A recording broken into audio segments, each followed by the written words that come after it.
Bem, sejam bem-vindos todos ao nosso curso de Patologia Básica. Agora nós vamos começar a nossa aula de processo de reparo.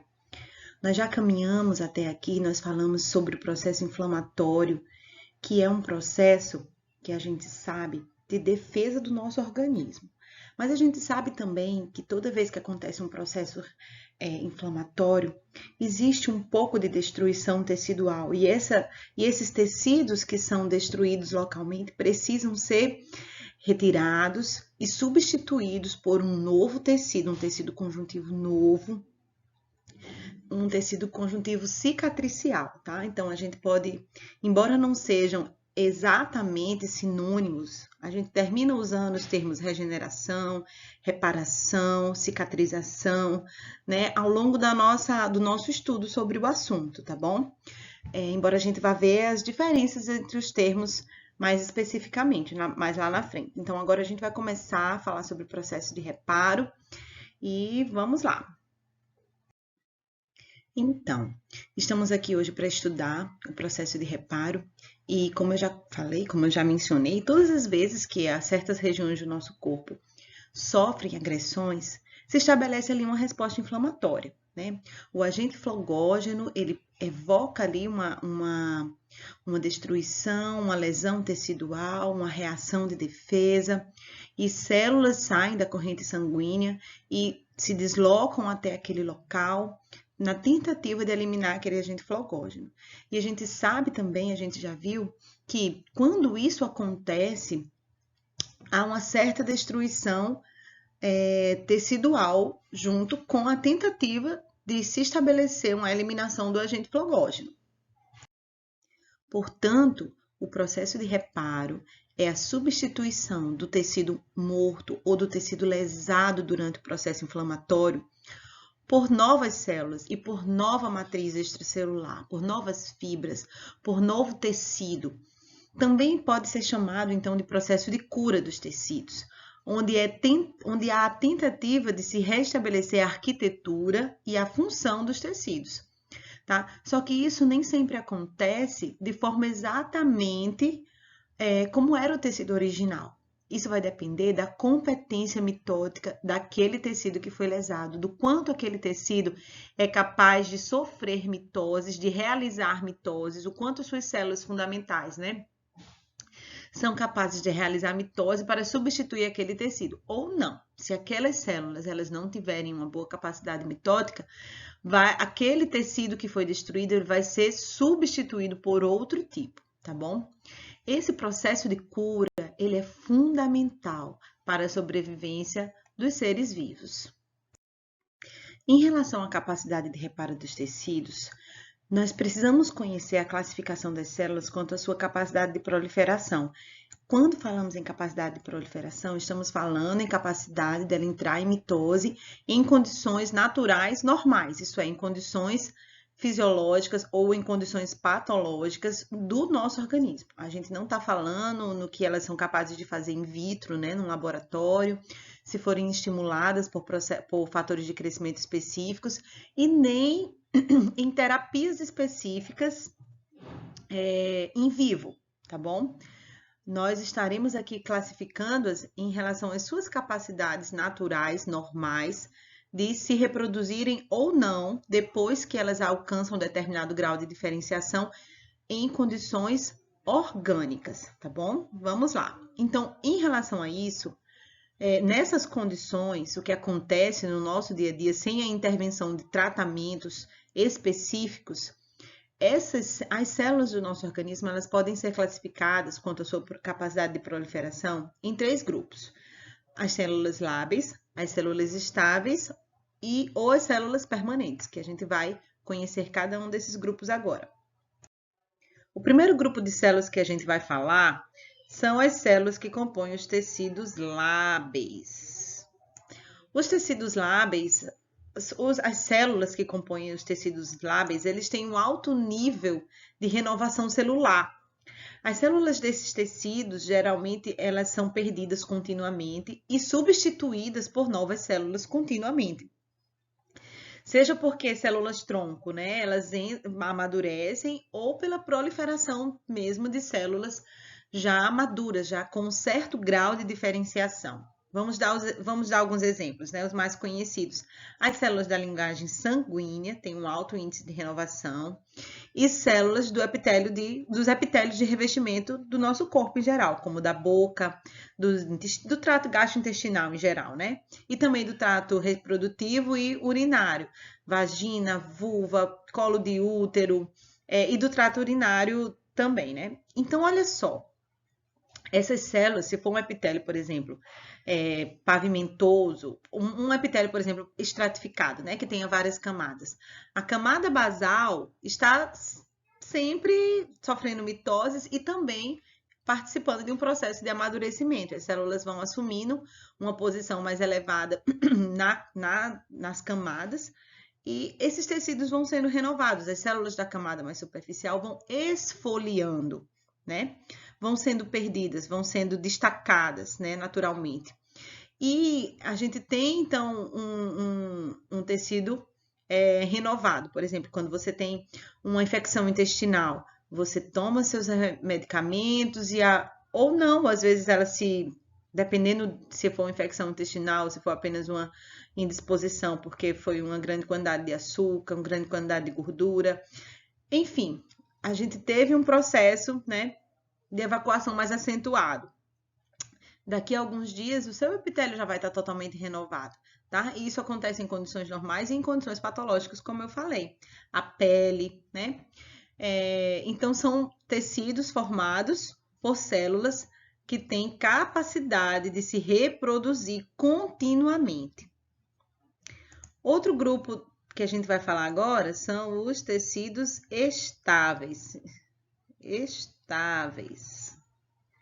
Esses tecidos são compostos por células que têm uma atividade proliferativa, têm uma capacidade proliferativa mínima, inerente, quando estão em estado normal, sem ter nenhum estímulo patológico ou mesmo fisiológico atuando, induzindo a proliferação celular.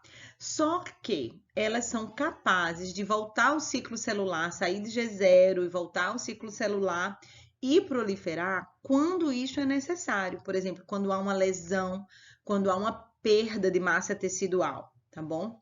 Então, essas células que geralmente não ficam proliferando o tempo todo, como ficam as células lábeis, mas que têm capacidade de voltar ao ciclo celular e proliferar, são chamadas de células estáveis. Por exemplo, células renais, os hepatócitos, se a pessoa sofreu uma lesão hepática, perdeu um pouco do seu tecido hepático por algum acidente, por alguma situação traumática, aqueles hepatócitos voltam ao ciclo e podem entrar em mitose novamente, tá bom?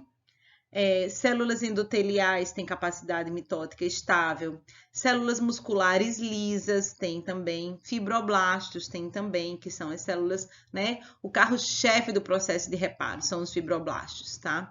Então, são células estáveis, não ficam proliferando o tempo todo, mas se houver uma necessidade de cicatrização, haverá proliferação fibroblástica local, tá bom? São alguns exemplos de tecidos estáveis.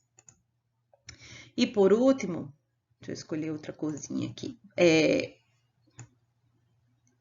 Nós temos os tecidos permanentes em condições in vivo, em condições naturais normais, tá? Essas células permanentes, elas são células com um alto grau de diferenciação celular, tais como os exemplos mais clássicos dos neurônios, né? E as células musculares cardíacas, as células musculares estriadas também, né? Do músculo estriado. Que essas células elas não proliferam normalmente, tá bom? Em condições, depois que é realizada a embriogênese, que há a diferenciação final daqueles tecidos, elas não ficam proliferando em estímulos em condições naturais normais, tá? Esses tecidos, eles têm algumas células tronco satélites que são até capazes de promover alguma regeneração, tá? Mas ela é limitada para suprir as grandes perdas teciduais, tá bom? Então, a gente tem bastante pesquisa de células-tronco, só que essas células-tronco, essas pesquisas, elas têm a finalidade de promover a diferenciação dessas células satélites ou de colocar células indiferenciadas no local de uma lesão nervosa, por exemplo, na tentativa de regeneração, tá? Mas isso não está implicado na mitose de células que já são altamente, complexamente diferenciadas, tá bom? Como eu citei anteriormente, a gente usa às vezes o termo reparo, ou o termo regeneração, ou o termo cicatrização, intercambiavelmente, tá bom? Só que existem algumas diferenças entre esses termos. A gente vai conhecer essas definições no próximo slide. Vamos lá. Nós utilizamos o termo regeneração quando uma lesão ela é leve ou superficial, que não há uma grande destruição tecidual, como a gente pode ver aqui nesse esquema, tá bom? Então, quando há uma lesão leve ou superficial, a gente vai estar diante de um processo de regeneração. Ela ocorre a partir da proliferação de células que sobreviveram àquela lesão, tá bom? Ou de células indiferenciadas que estavam ali naquele microambiente e elas se diferenciaram em células maduras. Os mamíferos, eles têm uma capacidade, nós, temos uma capacidade de regeneração limitada, sendo mais frequente nas células que têm uma alta capacidade de regeneração, ou pelo menos que são células estáveis, que têm uma mediana capacidade de proliferação. Então, por exemplo, se a gente tem um corte superficial na pele, a gente vai ter um epitélio de revestimento, por exemplo, na pele ou no intestino, quando a gente tem uma lesão superficial, e logo aquela região vai ser regenerada, porque as células tronco da camada basal ou as células epiteliais de revestimento vão entrar em processo de mitose e vão regenerar aquele tecido.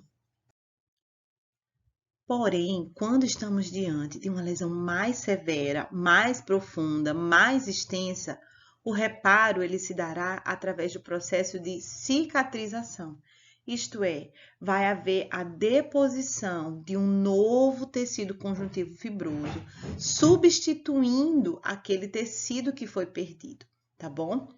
Então, o processo de cicatrização ele é comum em regiões onde as células elas têm baixa capacidade de proliferação, como os neurônios, o coração, músculos estriados do restante do corpo, né?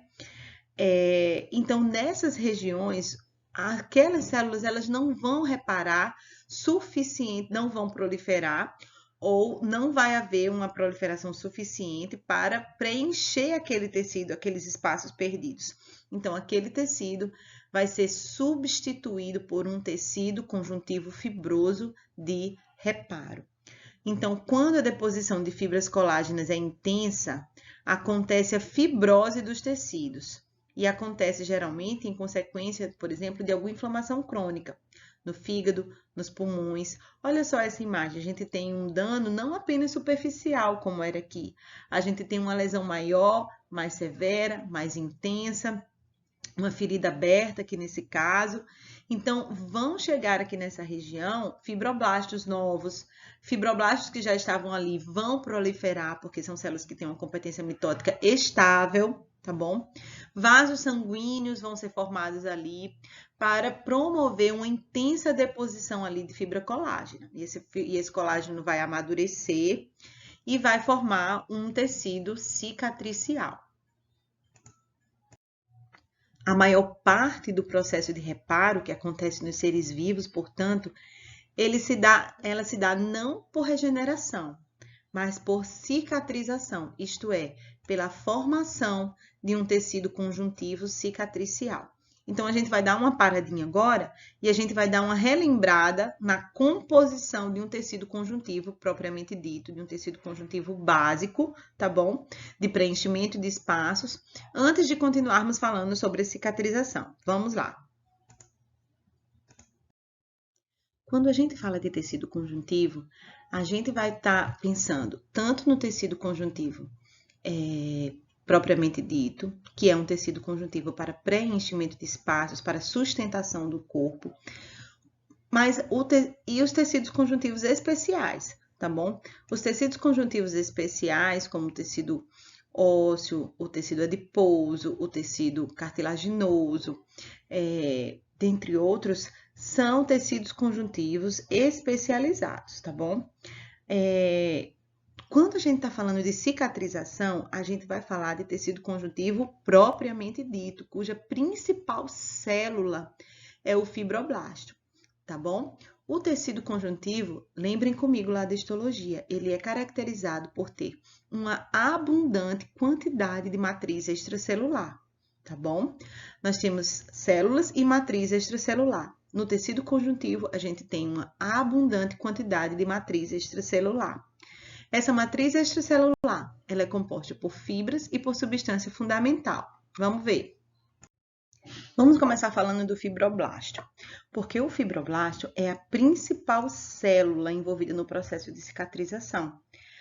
O fibroblasto, ele é a célula produtora de colágeno, e o colágeno é a principal fibra proteica de sustentação que compõe o tecido cicatricial, que compõe o tecido conjuntivo do nosso organismo, tá bom?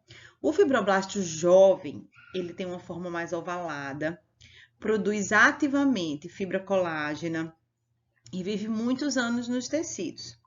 Quando ele já está mais velhinho, ele tipo que se aposenta, tá bom? Ele torna-se mais ovalado e para de produzir colágeno naquele ritmo de antigamente, passando a se chamar, então, fibrócito. Então, o fibrócito é o fibroblasto já aposentado, o fibroblasto já velhinho.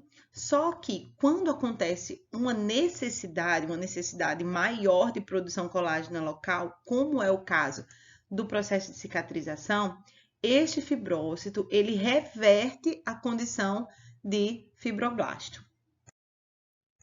Aqui nessa imagem esquemática do Junqueira, esqueci de botar a fonte aqui, mas é Junqueira, tá? O fibroblasto, ele aparece mais ovalado, mais estrelado, né? Emitindo esses prolongamentos. E ele tem uma maquinaria de produção de síntese proteica abundante e super eficiente. Quando ele vai ficando mais velhinho, ele vai ficando mais alongado, menos estrelado e diminui as suas dimensões, tá bom? E aí ele passa a ser chamado de fibrócito. O fibroblasto, então, como eu já mencionei, é a principal célula envolvida na cicatrização, porque ela é a principal célula produtora de colágeno do nosso corpo. A capacidade regenerativa dos tecidos conjuntivos, ela será observada, ela será verificada, vai ser atestada quando os tecidos são destruídos, quando tem uma destruição local, tá bom? Seja por um processo inflamatório, seja por um processo traumático acidental, seja por uma incisão cirúrgica, que é um processo traumático intencional, né? Então, quando acontecem essas coisas, vai se estabelecer ali um processo de cicatrização, que é para preencher os espaços deixados por aquela lesão traumática, inflamatória, cirúrgica, tá bom? Então, o que é que vai ser depositado ali? Um tecido conjuntivo cicatricial. Quem é o carro-chefe deste processo? O fibroblasto. Além do fibrócito, que é um fibroblasto velhinho, aposentado, que reverte, né, a condição de fibroblasto quando é necessário. Então, olha, durante a cicatrização, os fibrócitos revertem ao estado de fibroblastos ativos, reativando sua capacidade de síntese. Então, os fibrócitos, eles revertem a condição de fibroblastos, aumentam o volume e começam a produzir, a serem ativos na produção de colágeno. Além disso, existe uma outra categoria, que é uma categoria especial de fibroblastos, que é chamada de miofibroblastos, que são fibroblastos que têm uma quantidade maior no seu citoplasma, no seu citoesqueleto, de actina e miosina, dando uma maior capacidade de locomoção, tá bom? E esse miofibroblasto, ele vai chegar em maior quantidade nas áreas que precisam de cicatrização. E essas áreas que precisam de cicatrização vão precisar da atividade contrátil desses miofibroblastos para diminuir, para contrair o tamanho daquela ferida, seja uma ferida cirúrgica, seja uma ferida traumática, tá bom? Aonde estiver precisando de regeneração, a cicatriz ela vai ficar um pouco grande e depois vai haver a contração do ferimento e é a atividade especial desses miofibroblastos quem vai ajudar neste processo. Então, além do fibroblasto, que é a célula que vai conduzir a regeneração daquele tecido, porque ele vai fazer, né, realizar a síntese de fibrocolágeno.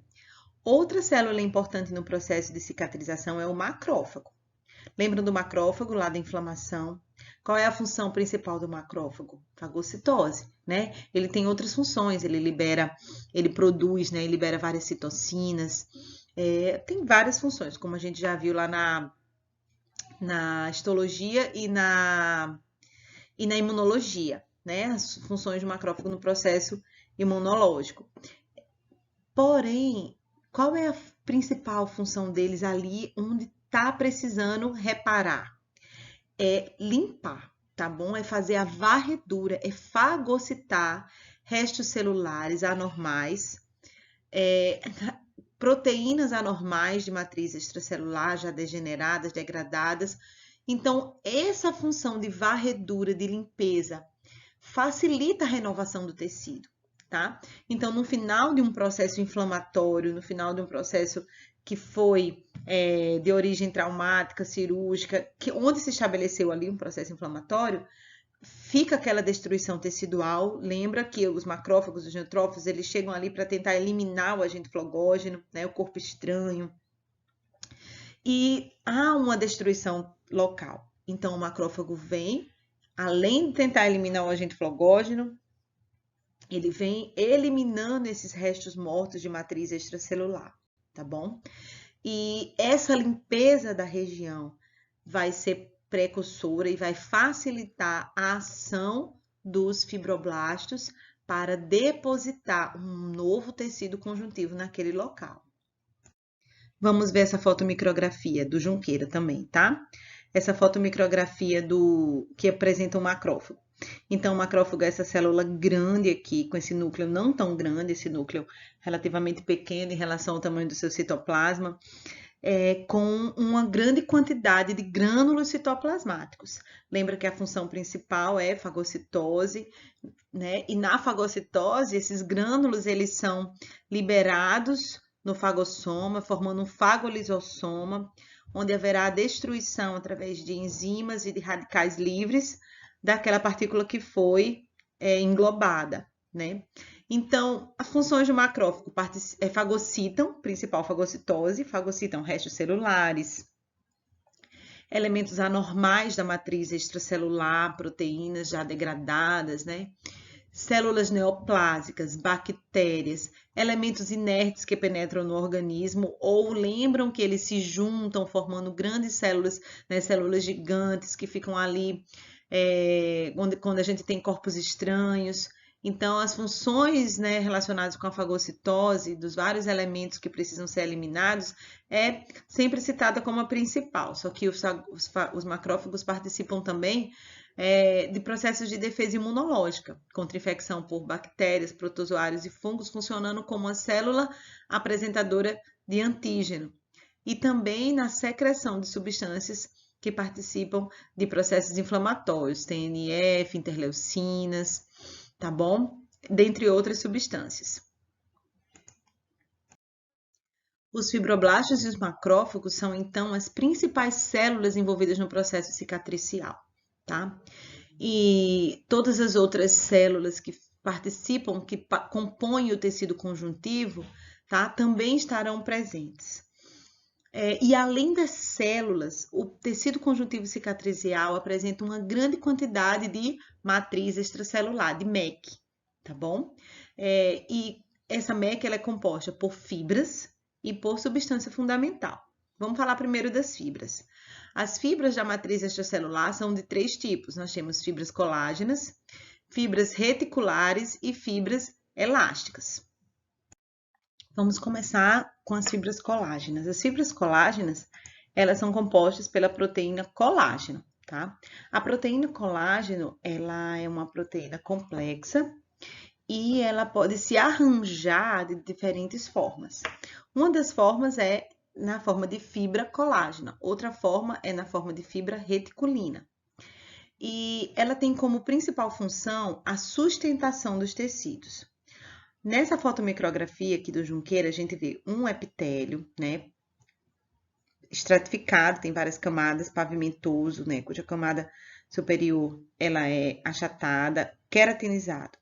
A gente tem aqui um tecido conjuntivo frouxo e aqui a gente tem um tecido conjuntivo denso. Essa coloração rosinha é fibra colágena, tá bom?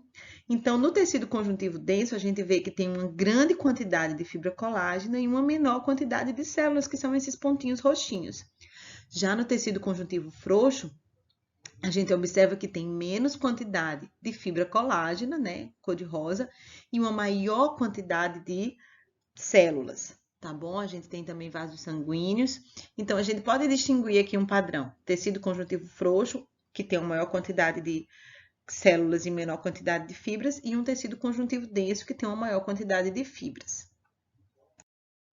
As fibras colágenas são, portanto, produzidas no fibroblasto e são amadurecidas. O processo final de amadurecimento, de estabilização da fibra colágena, ela acontece no meio extracelular, quando o colágeno ele já é exportado, né, para fora da célula.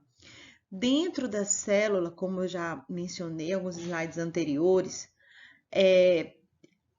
o fibroblasto ela possui uma abundante maquinaria de produção de proteína, tá bom? Então, a proteína ela é produzida dentro do fibroblasto. Para que seja formado um colágeno de boa qualidade, é necessária a presença de vitamina C. Então, vamos lá, um dos fatores que interfere no processo cicatricial é a disponibilidade orgânica da vitamina C. Porque a vitamina C, ela é cofator de várias enzimas, tais como as enzimas proliohidroxilase e lisilhidroxilase.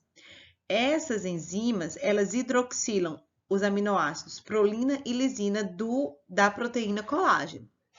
Então, esses aminoácidos hidroxilados por essa, né, adicionado um grupamento hidroxila a com a ajuda dessas enzimas, na presença da vitamina C, vai proporcionar um colágeno de bem melhor qualidade. O processo de amadurecimento, isto é, de estabilização da fibra colágena, ela só é finalizado no meio extracelular. Aqui vale a pena a gente voltar lá para o livro de histologia para a gente revisar, tá bom? Deixo aqui essa dica para vocês, essa incumbência para vocês. Voltem lá no Junqueira e estudem esses processos de formação da fibra colágena, porque eles são importantes para a gente entender, né, tanto o processo de cicatrização como os fatores que interferem nesse processo, alguns dos fatores que interferem nesse processo. Já as fibras reticulares, elas são diferentes. Elas também são formadas pela proteína colágeno, só que é outra conformação, tá bom? Elas formam redes fininhas, por isso que o nome é reticulares, que formam redes fininhas, tá bom? E elas estão em alguns lugares específicos, tais como em volta de alguns órgãos e de alguns vasos sanguíneos, dando outro tipo de sustentação, que é diferente da proteína colágeno que forma a fibra colágena. E as fibras elásticas, elas também estão presentes no tecido conjuntivo, tá bom? Elas são formadas pela proteína elastina e, como a gente já pode supor pelo nome, conferem elasticidade ao tecido conjuntivo. Aqui nessa fotomicrografia do Junqueira, a gente pode ver ela corada em um tom mais forte, né, de cor de rosa, e a fibra colágena num tom mais fraco. Além das células e fibras que a gente já viu até agora, o tecido conjuntivo, a matriz extracelular do tecido conjuntivo, propriamente dito, também possui substância fundamental. A substância fundamental é uma mistura extremamente hidratada, composta por glicoproteínas e proteoglicanos. Olha só, glicoproteínas e proteoglicanos, moléculas compostas por proteína e açúcar, né, em diferentes conformações.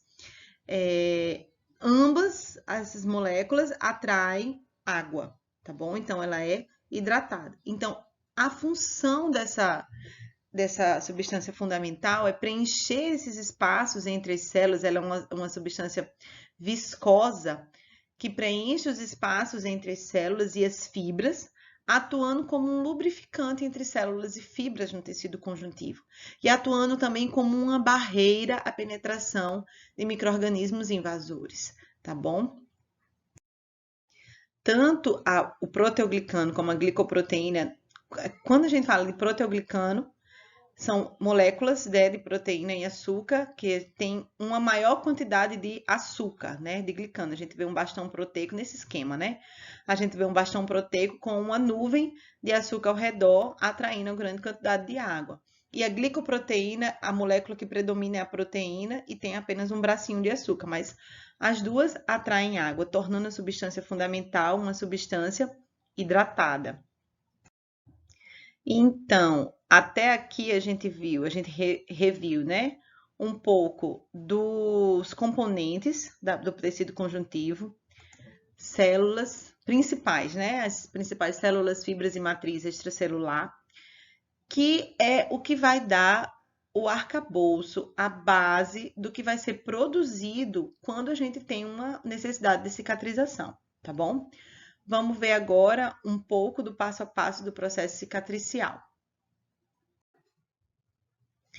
Vamos começar falando sobre os primeiros passos, né, do processo de reparação, que é a formação de uma reação de granulação cicatricial.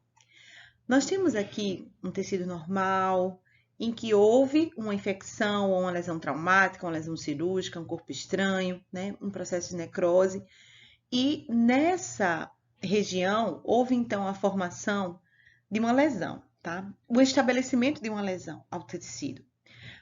Vai haver então a formação de um processo inflamatório, isso tudo nós já estudamos, né? A saída de células de defesa de dentro dos vasos para os tecidos, atrás do agente flogógeno para destruí-lo, tá? Culminando com o início de um reparo, tá? Esse início de reparo vai acontecer com a formação de um tecido de granulação e posteriormente de uma cicatriz. Vamos ver o que acontece. O espaço criado no tecido em consequência do processo inflamatório, ele é ocupado por um exudato serosanguinolento, com uma grande quantidade de neutrófilos formando um coágulo. Esse coágulo será gradativamente substituído pela liberação de enzimas hidrolíticas e será gradativamente destruído pela liberação de enzimas hidrolíticas e pela ação de macrófagos que chegam na região.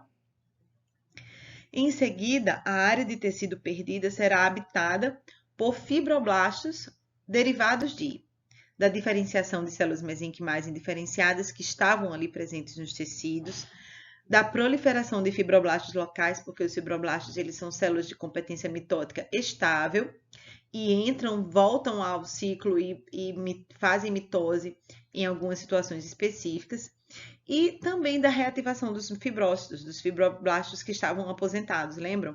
Eles revertem a condição de fibroblastos ativos. Então, a gente tem um processo inflamatório que combina com uma limpeza, tá bom? Pelos macrófagos. Os macrófagos chegam naquela região e os macrófagos que já estão presentes naquela região, os que saíram dos vasos como monócitos e se transformaram em macrófagos para ajudar no processo inflamatório crônico. Então, tudo isso acontece ali naquele tecido. Então, a gente tem, nessa fase, a gente tem um processo inflamatório terminando e um processo cicatricial começando. Para começar esse processo cicatricial, o macrófago faz a limpeza e o fibroblasto, e aquela região é povoada por fibroblastos, que podem vir desses três caminhos. Ou células mesenquimais indiferenciadas se diferenciam em fibroblastos maduros, ou fibroblastos locais proliferam, ou fibrócitos revertem a condição do fibroblasto ativo. Na verdade, os três acontecem ao mesmo tempo.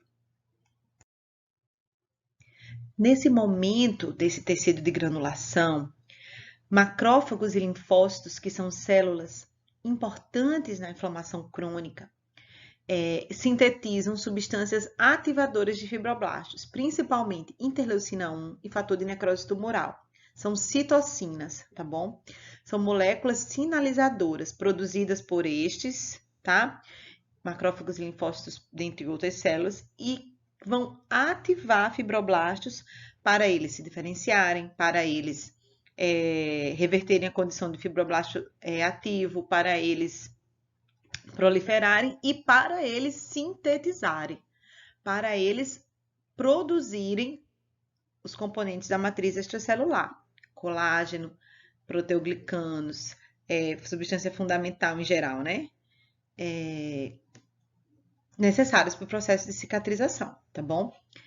E paralelamente a essa atividade dos fibroblastos na síntese ativa de uma grande quantidade de colágeno e de matriz extracelular, dos outros componentes da matriz extracelular, ocorre uma intensa formação de novos vasos sanguíneos, uma neoangiogênese, pois é necessária a chegada de uma grande quantidade de aminoácidos, oxigênio, glicose, hormônios, vitaminas, tudo que é necessário para essa intensa atividade de síntese proteica.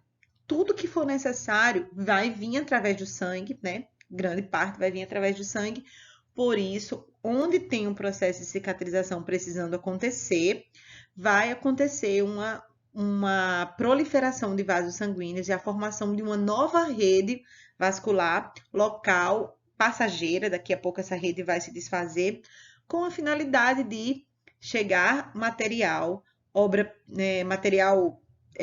substância para a formação desse novo tecido. A angiogênese, portanto, é a formação de novos vasos sanguíneos, aumentando a rede capilar e o fluxo sanguíneo local. Isso permite a chegada de uma grande quantidade de nutrientes e oxigênio para suprir as necessidades metabólicas elevadas próprias do processo de formação do tecido cicatricial. Por quê? Porque estará havendo uma grande quantidade de fibras colágenas e dos outros componentes da matriz extracelular. Por isso é necessário uma maior quantidade de oxigênio, glicose, aminoácidos, vitaminas e etc. Então, já sabemos que a fase inicial do processo de reparo, ele é caracterizado pela presença de células inflamatórias, pela chegada e pela proliferação local de fibroblastos e pela formação de novos vasos sanguíneos, que é a angiogênese. Vamos então continuar analisando a imagem para saber o que vai caracterizar a fase intermediária e a fase tardia da cicatrização. A fase intermediária da cicatrização, ela caracteriza-se pela intensa síntese e deposição de fibras colágenas. Na fase inicial, tudo estava sendo organizado para começar essa intensa síntese, né? Fibroblastos chegando, proliferando, vasos sanguíneos se formando. Então, quando isso já está estabelecido, vai acontecer, de fato, a intensa síntese e deposição de fibras colágenas. Isso começa em cerca de 3 a 5 dias após a lesão e continua por vários dias, por algumas semanas, dependendo do tamanho da ferida. E com o aumento do conteúdo colagênico no ferimento, com o trabalho ativo dos fibroblastos, observa-se o desaparecimento dos vasos que tinham sido formados e começa-se então a organizar a cicatriz.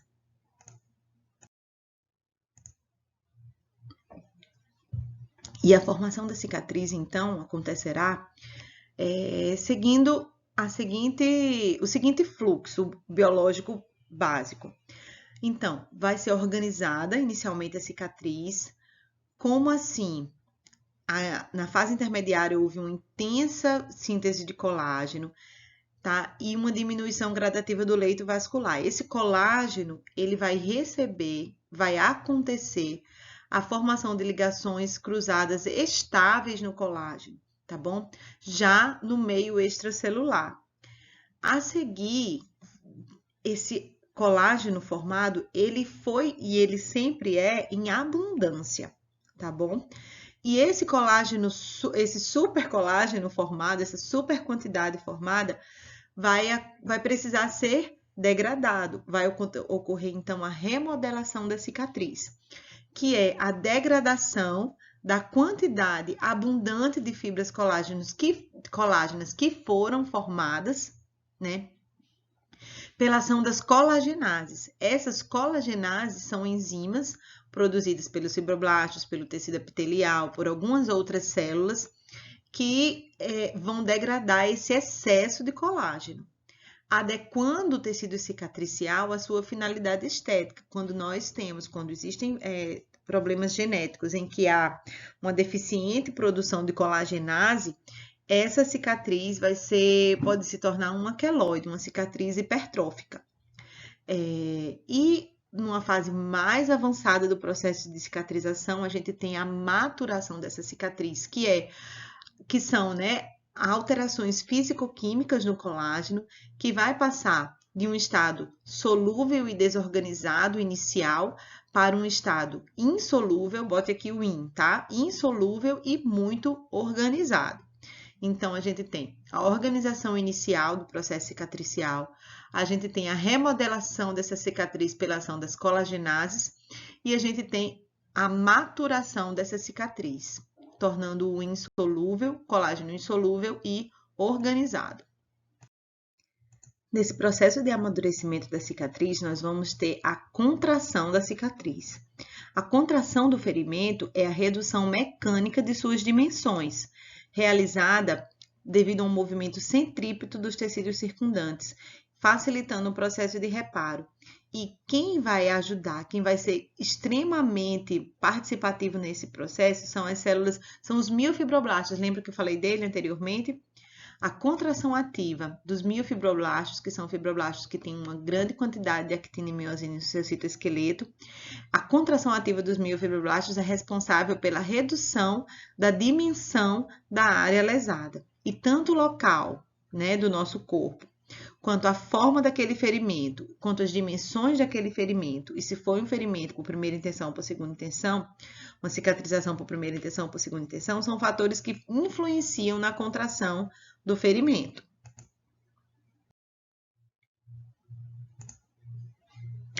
Deixem eu só retomar rapidamente a questão da cicatriz hipertrófica, tá?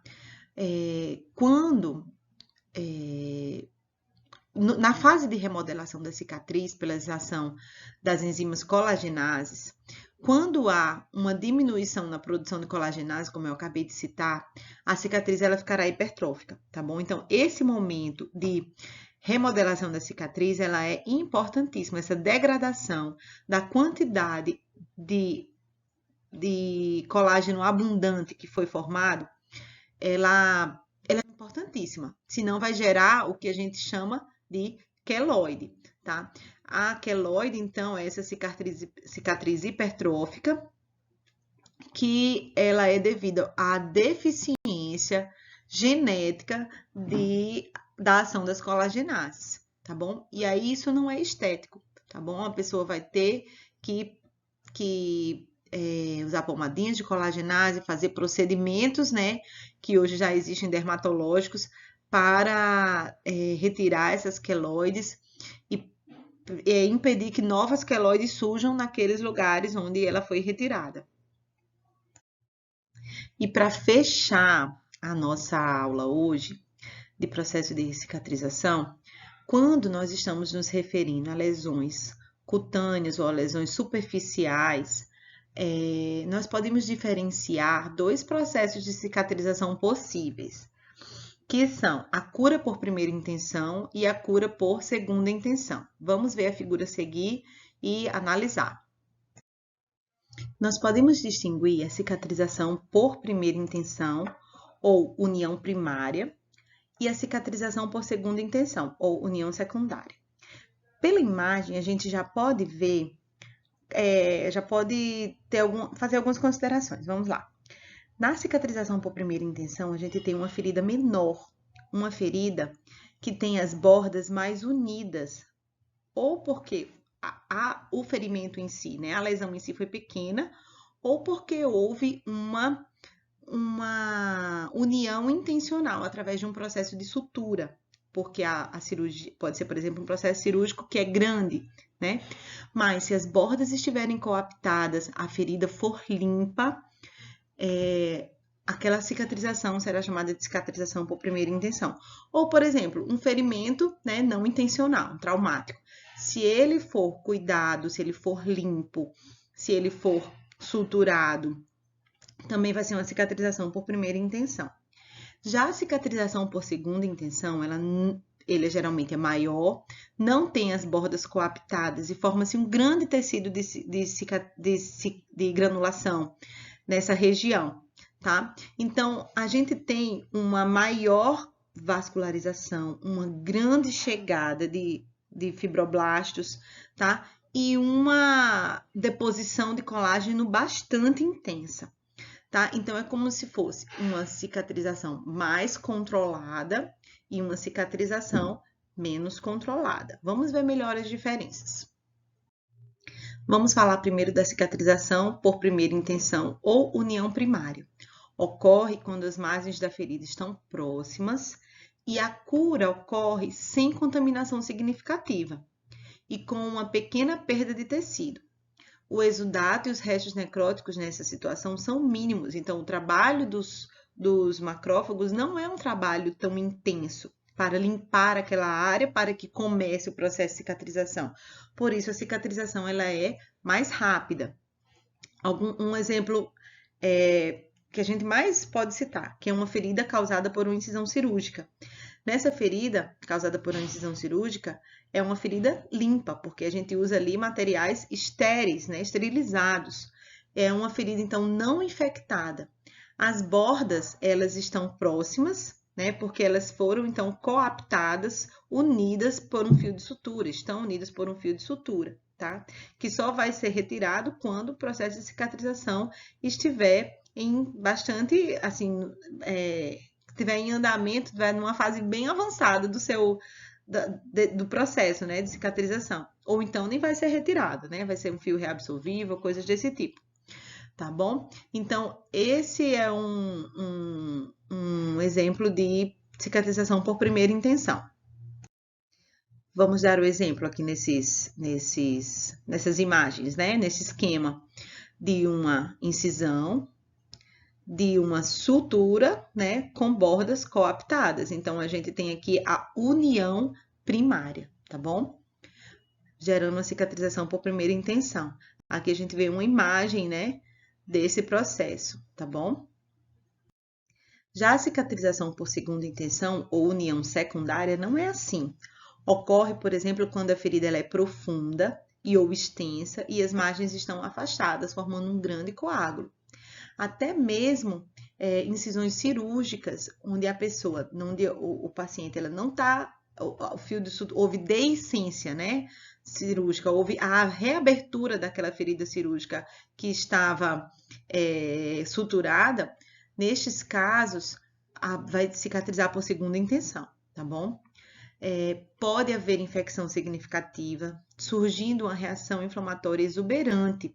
Olha aqui, com grande perda de células do tecido, geralmente feridas abertas, ulcerações, abscessos, né, processos infecciosos. Então, vamos ter um trabalho maior e um tempo maior para que aconteça essa cicatrização. Tudo será maior. Uma maior angiogênese, uma maior chegada de células de defesa, uma maior chegada de fibroblastos e uma deposição colagênica maior também.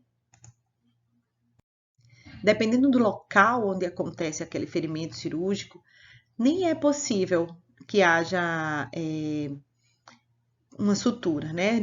Pode haver limitação de movimento.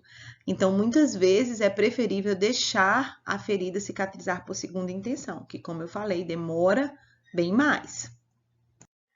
Bem, eu espero que esse primeiro contato com esse assunto de cicatrização ele tenha sido útil, tá? Mas ele é o primeiro contato. Agora você vai lá para os livros de patologia, você vai ler e você vai fazer a atividade proposta para essa aula, que vai constar lá no nosso portal, tá bom?